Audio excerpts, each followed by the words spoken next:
데살로니가전서 1장 10절 말씀 다 같이 한 목소리로 받들어 읽도록 하겠습니다. 또 죽은 자들 가운데서 다시 살리신 그의 아들이 하늘로부터 강림하실 것을 너희가 어떻게 기다리는지를 말하니 이는 장래에 노하심에서 우리를 건지시는 예수시니라. 아멘.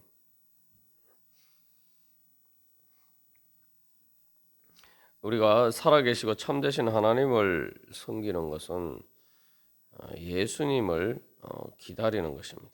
그래서 하나님을 향하는 믿음은 바로 하늘로부터 강림하실 예수님을 향한 소망으로 살아가는 것입니다. 그래서 이제 우리는 우상을 섬기는 것이 아니라 참되신 하나님의 형상이신 예수님을 바라보고 소망하면서 살아야 됩니다. 그래서 이 10절 말씀의 이 소망, 예수님께 대한 이 소망은 또 예수님께서 우리를 구원해 주실 그 구원에 대한 소망입니다. 그 구원의 은혜를 우리가 이미 체험하고 있지만 마지막 이는 장래에 노하심에서 우리를 건지시는 예수시니라. 마지막 최후의 심판에서 우리를 구원해 주시는 바로 그 예수님의 최종적인 그 구원을 기다리고 소망하는 것. 그것이 바로 하나님을 믿는 믿음이고 하나님을 섬기는 방식입니다. 그래서 이 10절 말씀의 신앙 고백은 바로 데살로니가 교회 교인들이 어떻게 고난 가운데서도 예수님을 주님으로 기쁘게 섬길 수 있는 이유를 보여줍니다. 현재 당하는 고난이 문제가 아니라 그 고난 가운데서도 예수님을 믿고 따를 때에 예수님을 통해서 우리가 어떤 소망을 가질 수가 있느냐, 또 어떤 소망을 이룰 수가 있느냐, 그것이 문제겠죠. 뭐 우리가 이 땅에서 살아갈 때도 마찬가지입니다. 사람들이 뭐 고난을 다 싫어합니다만 고난이라고 해서 뭐 꼭 이 어떤 극심한 박해와 이런 것만 생각할 것이 아니라 일반적으로 우리가 살아가면서 하는 모든 수고를 생각해 볼 수가 있습니다. 그래서 3절 말씀에서도 사랑의 수고에 대해서 이야기를 하고 있죠. 믿음의 일은 사랑의 수고라고 우리가 나누었는데 바로 세상의 모든 사람들이 다 어떤 소망을 가지고 수고를 합니다. 소망을 가지지 않으면 사실은 어떤 일에 대해서 대가를 지불하는 수고를 하지 않죠. 사람들이 어떤 수고를 할 때에는 그것이 뭐 어떤 일이든지 자기가 그것을 좋아하고 그것을 통해서 이루고자 하는 어떤 소망이 있는 거죠. 그 소망을 이루고자 원하는 그 사랑이 있고 그것을 사랑하는 마음이 있고 그것을 좋아하고 그것을 이루고자 하는 마음이 있는 거죠. 그래서 바로 그러한 소망이 있으면은 그 수고를 마다하지 않습니다. 이제 데살로니가 교회 교인들이 예수님 때문에 핍박과 환난을 받지만 그러나 성령의 기쁨으로 예수님을 섬기는 이유도 바로 예수님의 구원에 대한 소망이 있기 때문이죠. 근데 그 구원에 대한 소망이라는 것은 말 그대로 세상의 그 어떤 수고를 통해서도 얻을 수 없는 그런 은혜입니다. 그런 구원이. 그래서 우리가 이 10절 말씀의 신앙 고백을 보면은 예수님에 대한 고백인데 예수님의 구원에 대한 고백인데 그분이 어떤 분이시냐? 크게 이제 세 가지죠. 바로 죽은 자들 가운데서 다시 살리신 그의 아들. 그다음에 예수님은 부활하신 분이라. 그다음에 하늘로부터 강림하실 건 다시 재림하시는 거죠. 그다음에 세 번째 장래에 노하심에서 우리를 건지신다. 최후의 심판에서 우리를 구원해 주신다. 그래서 이 세 가지가 다 현실에서 예수님 이외에는 아무도 우리에게 줄 수 없는 일입니다. 죽은 자들 가운데서 부활하는 것, 예수님 말고 예수님 말고 그렇게 부활한 사람이 누가 있습니까? 뭐 나사로나 뭐 그런 사람들이 부활하긴 했지만 이제 완전한 부활이 아니었죠. 예수님처럼 부활하시고 또 우리를 부활시켜 주실 분이 누구인가? 예수님 말고는 없다는 거죠. 그리고 하늘로부터 강림하실 것. 이 하늘로부터 강림하시는 것은 이제 예수님이 부활하시고 그 다음에 어떻게 하셨습니까? 하늘로 올라가시다. 하늘로부터 오신다라는 건 뭡니까? 지금 하늘에 계신다는 거죠. 예수님 부활하시고 성청하셔서 하늘로 올라가셔서 하늘에 계신다는 거죠. 이거는 하나님 보좌 우편에서 온 세상 모든 만물을 다스리시는 하늘로부터의 그 권세를 가지고 다스리신 분, 그런 분도 예수님밖에 없다. 그리고 최후의 심판에서 우리를 건져 주실 분도 예수님밖에 없다. 그러니까 그런 소망을 우리가 가진다면은 당연히 예수님 때문에 어떤 고난을 환난을 당한다 하더라도 예수님을 섬길 수밖에 없는 거죠. 예수님을 따를 수밖에 없는 거죠. 왜냐하면 우리가 이 땅에서 많은 환난을 당한다고 하지만 죽음보다 더 큰 환난이 어디 있습니까? 우리 항상 그걸 기억해야 돼. 예수님 우리를 죽음에서 구원해 주신다. 그리고 또한 하늘로부터 강림하신다. 우리가 이 땅에서 뭐 아무리 많은 수고를 한다고 하더라도 하늘로부터 오는 그런 은혜와 축복과 하나님 나라의 은혜를 우리가 무슨 수고를 한들 받을 수 있겠습니까? 이 땅의 그 어떤 영광도 하늘의 영광과 어떻게 비교할 수 있겠어요? 그리고 장래에 노하심, 최후의 심판, 우주의 종말은 많은 환란, 이 땅에서 당하는 많은 환란은 거기에 대면 아무것도 아니죠. 우리가 이 땅에서 당하는 많은 환란, 가장 극심한 환란이 뭐 전쟁이나 뭐 지진이나 뭐 이런 극단적인 재난의 상황을 가정해 보면은 과연 우리가 이 최후의 심판, 우주의 종말이 그 환란보다 더 큰 환란이 어디 있겠어요?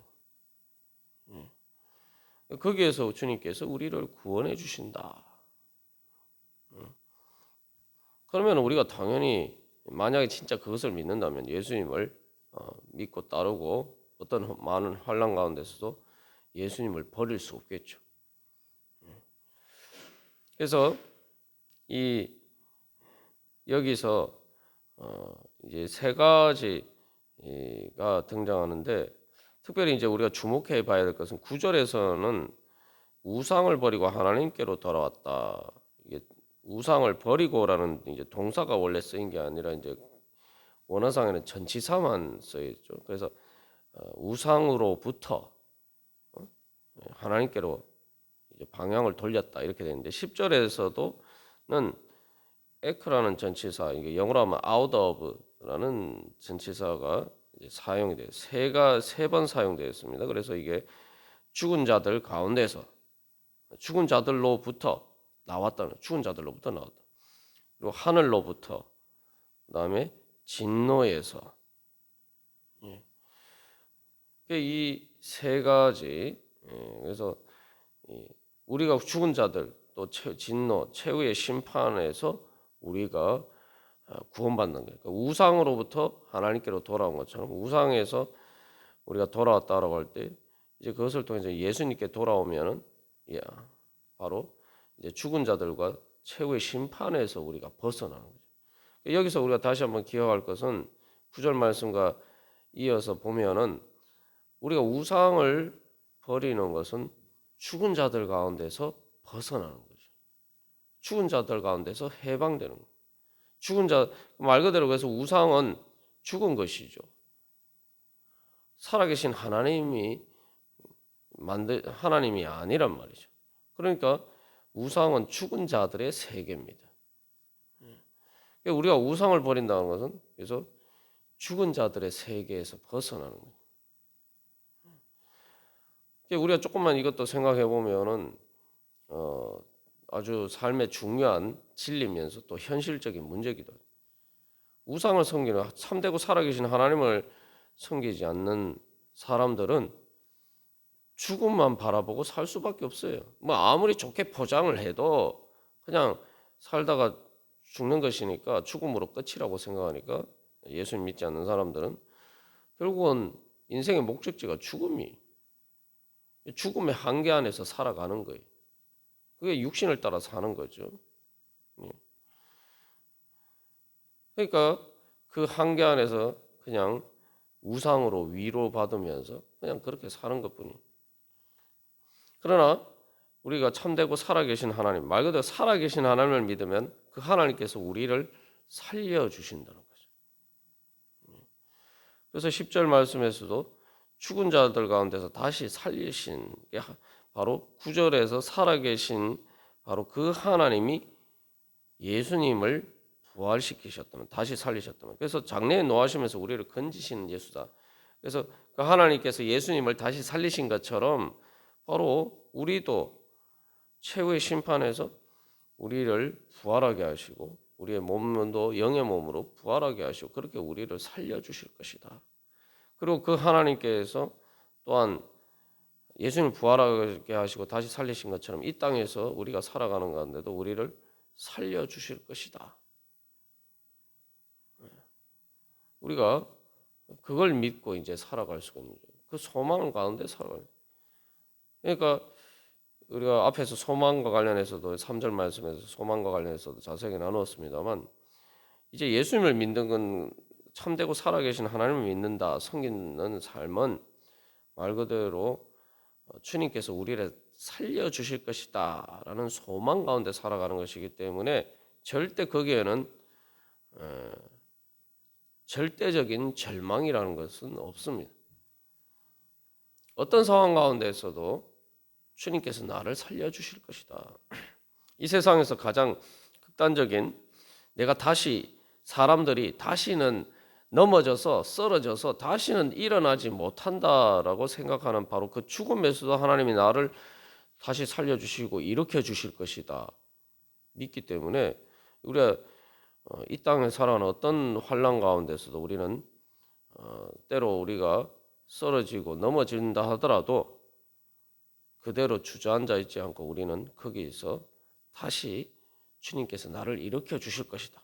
살려주실 것이다. 그런 소망을 가지고 살아가고 또 그런 소망을 가지기 때문에 바로 그 주님께 주님 살려주시옵소서 다시 일으켜 주시옵소서 어떤 절망 가운데서도 주님을 향한 소망으로 기도하면서 우리가 주님의 그 부활의 능력으로 우리가 다시 살아날 수가 있는 거죠. 그렇기 때문에 이 하나님을 섬기는 방식이 뭐냐? 하나님을 섬기는 참되고 살아계시고 참되신 하나님을 섬기는 것이 예수님을 기다리는 것이다. 예수님을 향한 예수님의 구원에 대한 소망으로 살아간다라고 했을 때 그것은 첫 번째로 바로 어떤 삶의 상황 가운데서도 주님께서 우리를 일으켜 세워 주실 것이다. 그래서 절망 가운데 살지 않고 어떤 상황에서도 소망을 가지고 살아가고 그 소망을 가지기 때문에 주님을 향해서 넘어졌을 때 더 주님께 간구하고 기도하고 거기서 일어나는 삶 그게 바로 하나님을 섬기는 방식이에요. 우리가 항상 그래서 여기서 기억해야 할 것은 내가 절망에 빠졌을 때에 우리가 항상 하나님을 섬기는 마음으로 다시 일어나야 돼. 그러니까 절망에 빠졌을 때에 내가 낙심했을 때에 그 자리에 머물러 있으면 우리는 하나님을 섬기는 사람이 아니에요. 살아계신 하나님을 섬기는 사람이에요. 그런 절망과 낙심에 빠졌을 때에 또 넘어졌을 때에 그게 내 실수나 연약함으로 또 넘어졌을 때에 우리가 그 가운데서 내가 그만큼 연약하기 때문에 더 주님을 믿고 의지하고 주님께 기도하면서 주님 저를 살려주십시오. 저를 이렇게 세워주시옵소서. 저는 이렇게 무력하고 연약합니다. 주님 그러나 주님께서 부활의 능력으로 예수님을 살려주신 것처럼 주님 저도 다시 이렇게 그 능력으로 다시 이렇게 세워주시옵소서. 우리가 그렇게 기도하면서 주님 앞에 나가는 것, 그게 바로 믿음이고 그게 바로 살아계신 하나님을 섬기는 거예요. 그러니까 살아계신 하나님을 우리는 섬기기 때문에 우리는 죽을 생각을 하면 안 된다 이 말이에요. 어떤 상황에서도 죽을 생각을 하면 안 되는 거예요. 그게 바로 하나님을 섬기는 방식입니다.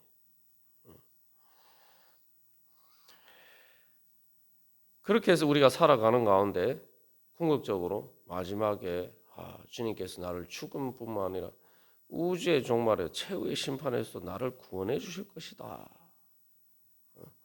그렇기 때문에 예수를 믿는 사람은 대전과 교회 교인들이 많은 혼란 가운데서도 성령의 기쁨으로 오히려 그들이 단순히 절망하고 낙심하는 데서 벗어날 뿐만 아니라 오히려 더 힘을 내서, 그죠?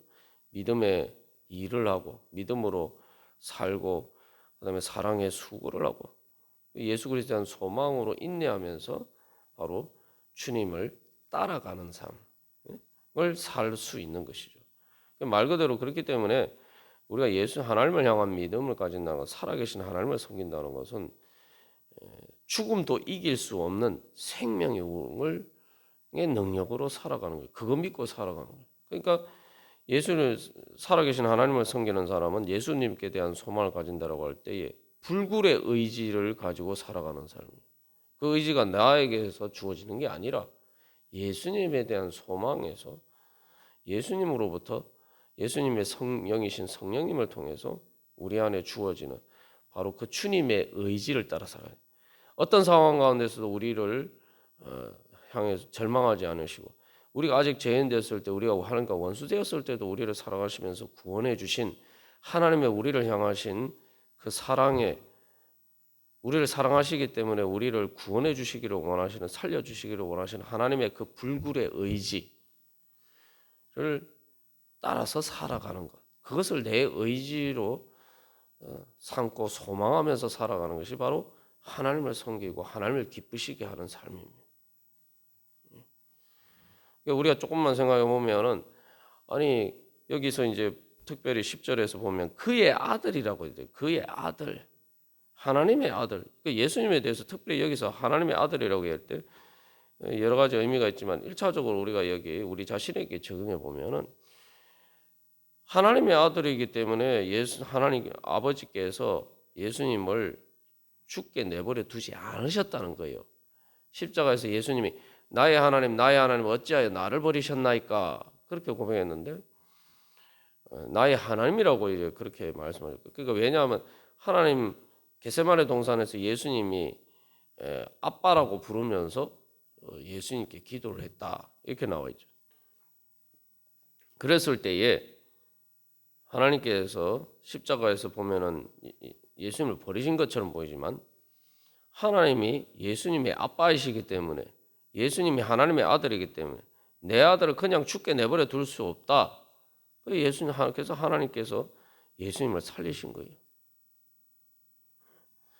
여기서 특별히 그의 아들이라고 할 때 우리가 이제 예수님 믿음으로 하나님의 자녀가 되었다라고 얘기하잖아요. 예수님에 대한 소망을 가진다는 것은 하나님께서 예수님 독생자 예수님을 하나님의 아들이신 바로 그 예수님을 대하시는 것처럼 이제 우리가 성령 그 예수님의 영을 따라서 하나님의 아빠 아버지라고 부르면서 하나님의 자녀가 되었을 때 주님께서 우리를 그렇게 봐주시고 살려주신다는 거예요. 너는 내 아들이고 너는 내 딸인데 내가 너를 어떻게 죽게 내버려 둘 수 있느냐. 우리가 그 하나님의 살아계신 그 하나님의 음성을 늘 듣고 그 음성을 따라 살아야 돼요.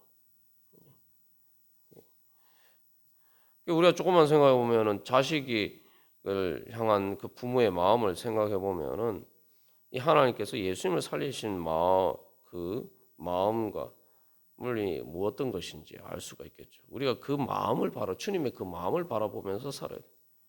그리고 하나님은 단순히 그 마음만 계신 게 아니라 그 뜻만 계신 게 아니라 그 뜻을 행하실 수 있는 말 그대로 살아계신 영원하신 하나님이기 때문에 바로 그렇게 해 주실 수 있는 지혜와 능력이 있으신 분이란 거예요. 우리가 예수님을 보면은 그걸 믿을 수가 있단 말이에요. 그래서 우리가 바로 그런 믿음 가운데 살아가요. 그래서 우리가 늘 기도하면서 주님 앞에 나올 때도 뿐만 아니고 또 예배할 때도 마찬가지고 우리가 늘 살아가면서 항상 살아계시고 참되신 하나님이 어떻게 그의 아들 예수님을 살려주시는지, 그 하나님이 오늘 또한 나를 보실 때 어떻게 살려주시기를 원하시는지, 바로 그 주님의 마음을 바라보면서 우리가 그것을 향한 소망으로, 우리가 그 하나님께서 주시는 생명의 의지로 이렇게 우리가 오늘도 기도하면서 나갈 때 하나님의 생명의 성령을 통해서 우리 가운데 역사해서 바로 우리를 오늘도 다시 살려주실 뿐만 아니라 또한 죄와 사망의 권세를 이기고 하나님 나라를 이루며 갈 수 있도록 우리를 그렇게 또한 살려주실 줄 믿습니다. 그렇게 살 수 있도록 우리를 인도해 주실 줄 믿습니다. 다 같이 기도드리겠습니다.